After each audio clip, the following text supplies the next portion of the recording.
ભારતીય જનતા પાર્ટીમાં ભડકા વિશે માળિયાહાટીના તાલુકો જ્યાં ભાજપમાં ભડકો થયો। ભાજપ શાસિત તાલુકા પંચાયતમાં પ્રમુખ વિરુદ્ધ અવિશ્વાસની દરખાસ્ત મૂકવામાં આવી।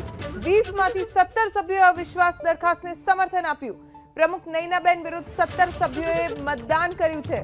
પ્રમુખ નૈનાબેન વિરુદ્ધ 17 સભ્યોએ મતદાન કરીને એ સ્પષ્ટ કરી દીધું કે માળિયાહાટીના તાલુકા ભાજપમાં કંઈ જ બરાબર નથી। ભાજપ શાસિત તાલુકા પંચાયત જેના પ્રમુખ નૈનાબેન જેમની સામે અવિશ્વાસની દરખાસ્ત લાવવામાં આવી અને 20 સભ્યોમાંથી 17 સભ્યો જેમાં ભારતીય જનતા પાર્ટીના પણ સભ્યો જેમણે નૈનાબેન વિરુદ્ધ મતદાન કર્યું એટલે કે અવિશ્વાસની દરખાસ્તને સમર્થન આપ્યું।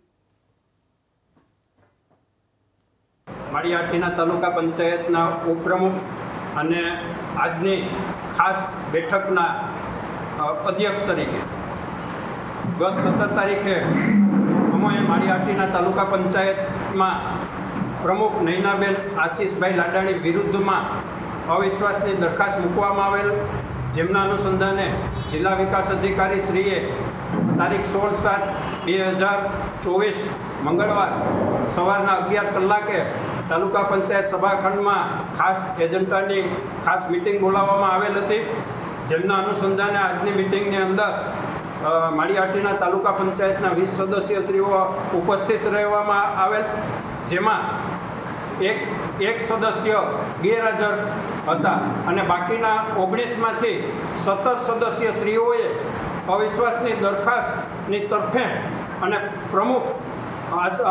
પ્રમુખ નૈનાબેન આશીષભાઈ લાડાણીની વિરુદ્ધમાં 17 સદસ્યશ્રીઓએ સંપૂર્ણ 2/3 બહુમતીથી તેઓને બાકાત કરવામાં આવેલ છે।